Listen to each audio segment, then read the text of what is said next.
you guys doing? Eric here. Today is Saturday, November 28th, 2015. Cyber Saturday. Thought I'd do a little dash cam video this morning because I'm on my way down to beautiful Boulder, Colorado, to the probation office to take a UA. I had a feeling they were going to do this to me, interrupt my Thanksgiving weekend. You know, that's how they like to roll. They usually like to hit you on a weekend, especially a holiday weekend, even though I'm only UA-ing once a month. But it's been almost 2 months since I've done a UA, so I'm kind of relieved to get it done because I was thinking, man, I was wondering if I had missed a day, missed my phone call, because I got to call in every morning to see if I got a test that day and blah blah blah. So it's kind of a relief to get it done today. I'd rather do it on a day when I'm going down there anyways, but because I work down in Boulder. But you know, they usually like to hit you on a weekend, man. They like to fucking fuck with you because I think they can catch you rolling dirty on a weekend. You know, maybe, who knows, maybe you did some dope, maybe you did some coke or something that they can catch you with. Maybe had a couple drinks. This new test they got, they can detect alcohol for 80 hours, I guess, or so, depending on how much you had to drink, and all kinds of variables, I guess. But yeah, so I thought it would be a good day to make a good time to make a video since it's a beautiful drive, and I thought we'd hopefully get a little sunshine this morning, so that makes it even better. But it's cold up here, Boulder County, Colorado. It's like 9 degrees. Had a little bit of snow the last few days, not a whole lot, but yeah. So the big story this week, yesterday, Black Friday, we had a shooting down in Colorado Springs, which is about 70 miles south of here. And I guess there was a few people killed and a cop was killed, and you know, Colorado, it's just kind of made me wonder why, how come so many shootings happen here in Colorado, big high profile, you know, they're all high profile shootings that they just love to, because in my opinion they're all psyops. The one yesterday, I'm pretty sure, was another fucking psyop. It's all part of the gun control agenda and all kinds of other agendas, you know, the whole fucking Planned Parenthood thing where the thing occurred. Planned Parenthood down in Colorado Springs. But you know, am I concerned? I mean, well, I got family down in Colorado Springs. You know, I got an uncle that lives down there, and I got a niece that lives down there, and her husband, and so I used to actually live down there myself back when I was a younger guy. So yeah, it's a beautiful little town. Love Colorado Springs, man. Had a lot of good times down there. But, yeah, am I concerned about my family? No, not in the slightest. Because I know it was a bullshit psyop, and I doubt my niece would be going to Planned Parenthood, because I think if she got pregnant, she would be glad to have a child, since she recently was married. So yeah, I better slow down. This road is starting to get a little slick. It can be quite dangerous. So yeah, not too concerned about it. The fakes Black Friday psyop shooting. I saw the picture of the shooter this morning on the news. That was kind of another one of those fucking crazy looking fuckers with the fucking crazy looking eyes. Yep, once again, another fucker looking like, I don't know, he didn't look like any of the other ones though. Maybe a little bit like the guy that shot Gabby Giffords. He had that wide-eyed crazy look. So yeah, they're going to bring that into the whole equation. He was on drugs, and he was probably a marijuana smoker. Couldn't get his marijuana, so he went on a shooting spree. Yeah, his AK-47. They love to use that gun too in their psyops. And then you look at all day long yesterday on every fucking news channel, non-stop coverage, and they didn't tell you a fucking thing. Well, we don't know anything at this point. Yeah, well, we don't know. Well, we can't answer that question. It was that fucking fat dyke in the Colorado Springs Police Department answering all the questions. Well, not answering any of the questions is what I mean. You know, just like, oh, at this point, no, we have no answer. We don't know nothing. Yeah, well, then what the fuck are you having a press conference? You don't know a fucking thing at this point. Why don't you come back when you know something? Because we have all these people here, and we gotta say something to them, even if it's nothing. Yeah.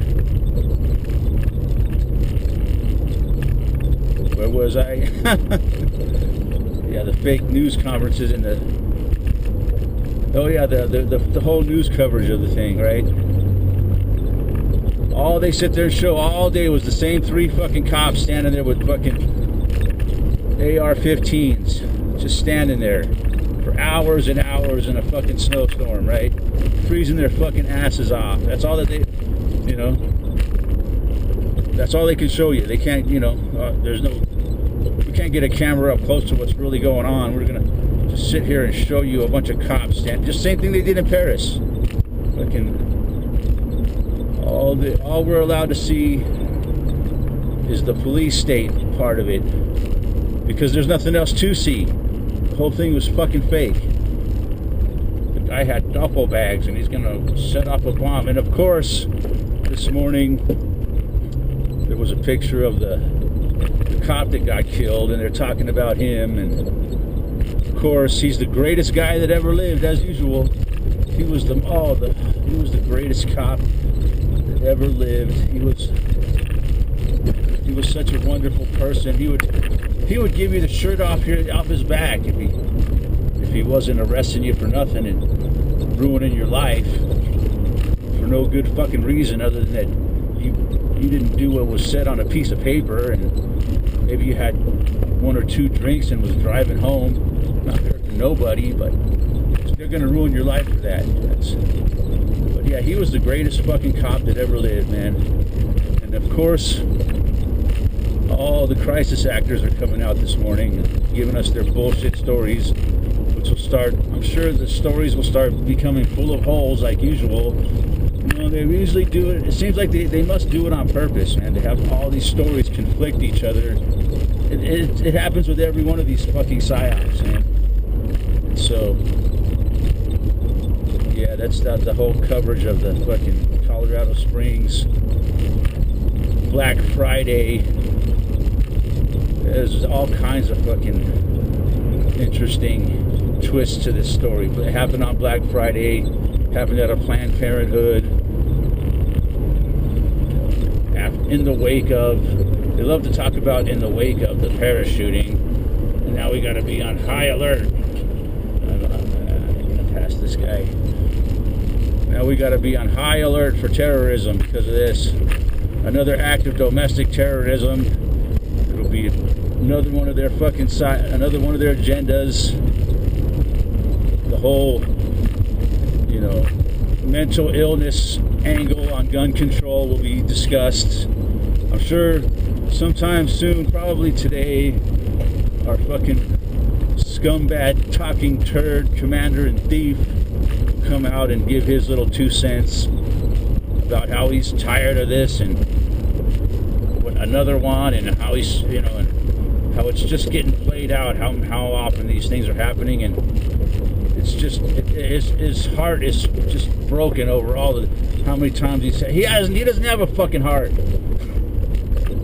and how it sickens him that, you know, his biggest failure as president is that he can't get the American people to give up their guns. Because we love our president so much, why can't we just give up our guns? You see all the people heading up to the ski area this morning, take advantage of some of this excellent ski conditions. The ski area is probably about 20 miles behind us now.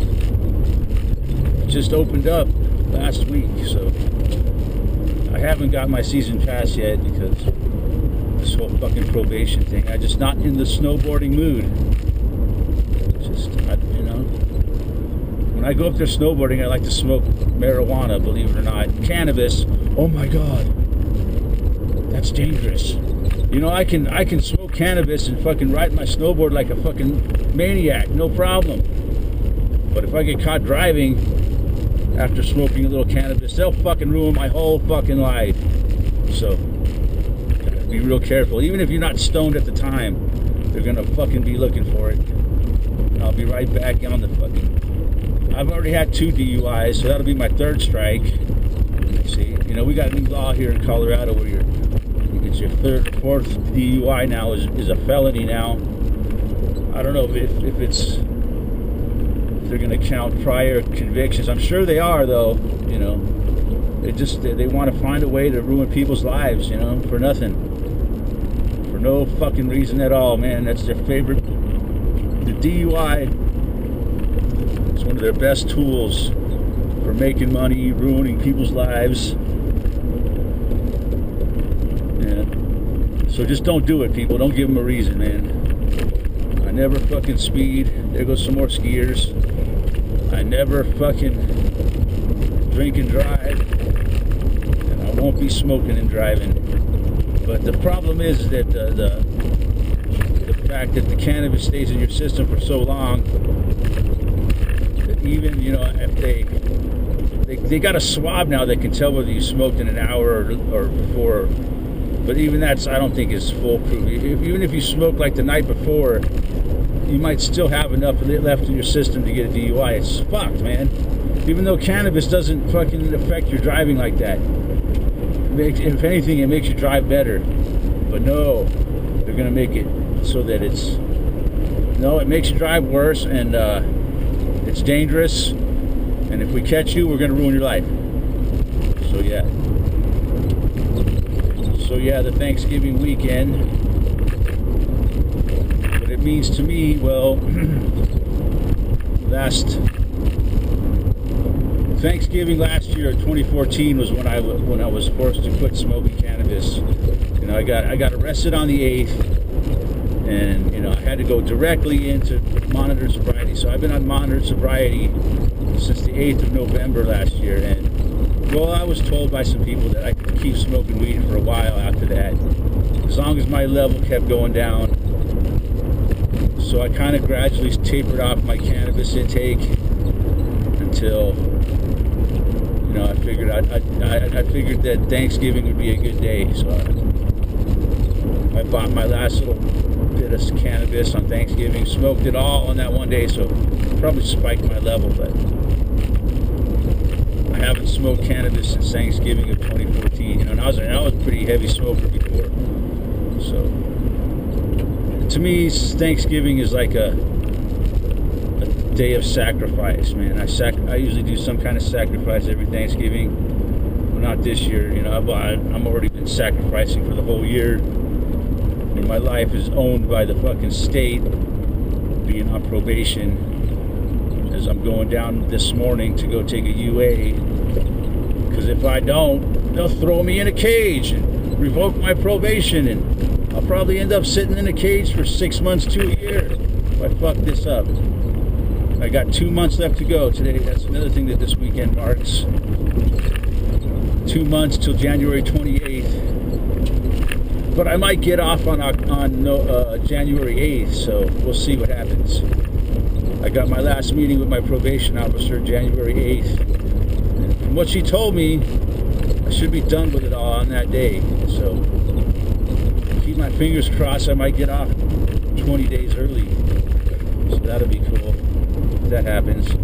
But I'm not counting on it. I'm prepared to go till the 28th. I mean, after a whole fucking year, well, by the time I get done, I figure out it'll be 14 months and 20 days, So after 14 months, what's another fucking 20 days, right?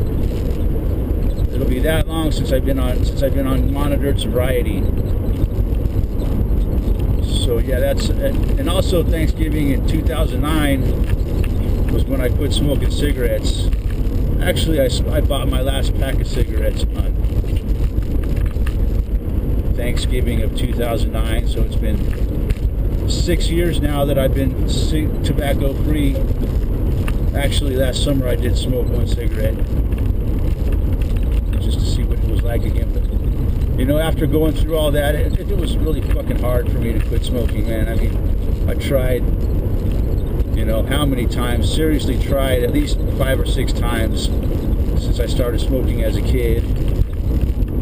Was never successful in quitting until 2009. And even in 2009, I tried a couple times before.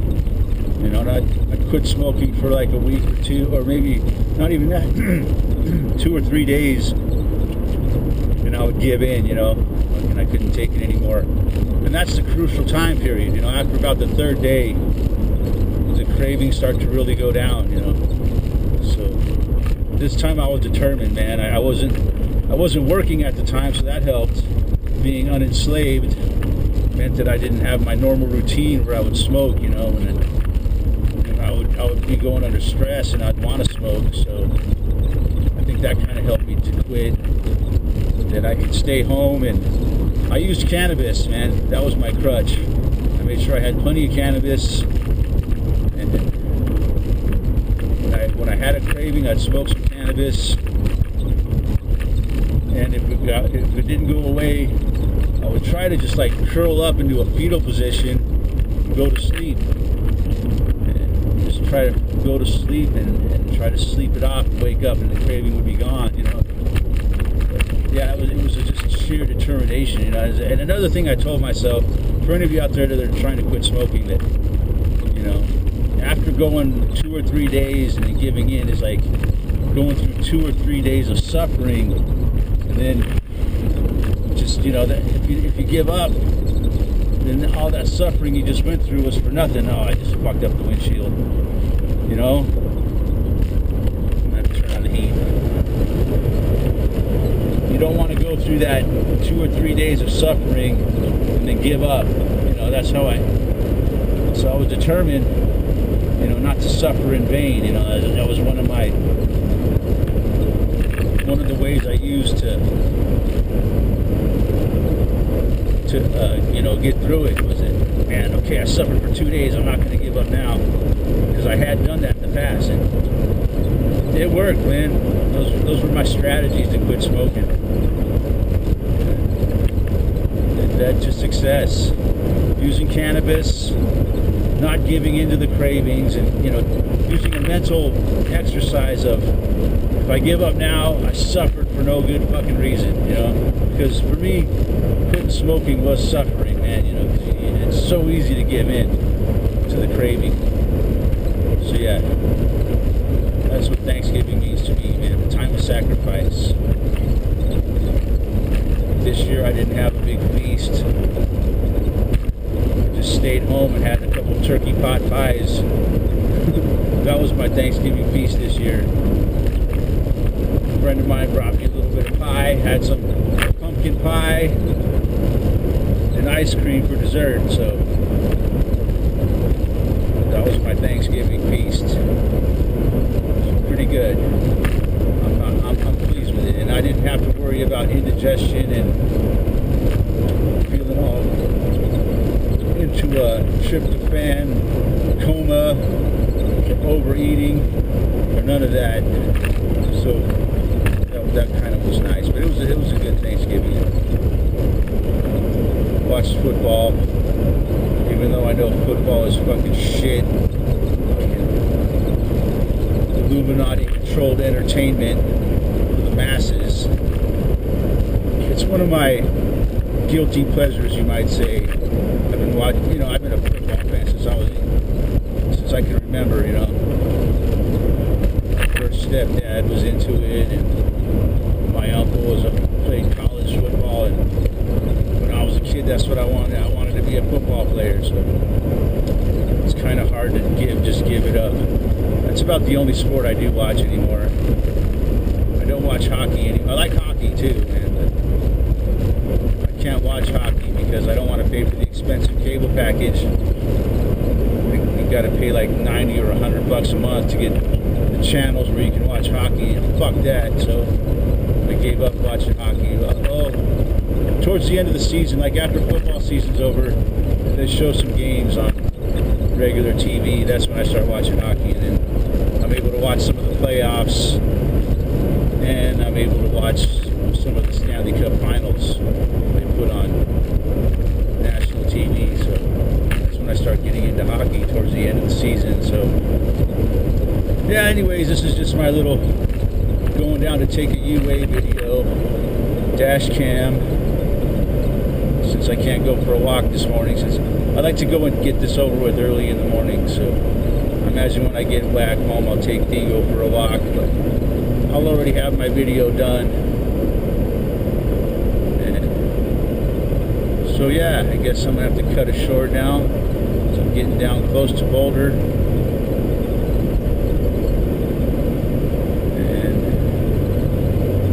that's all I got. Thanks for watching. I'll talk to you guys soon.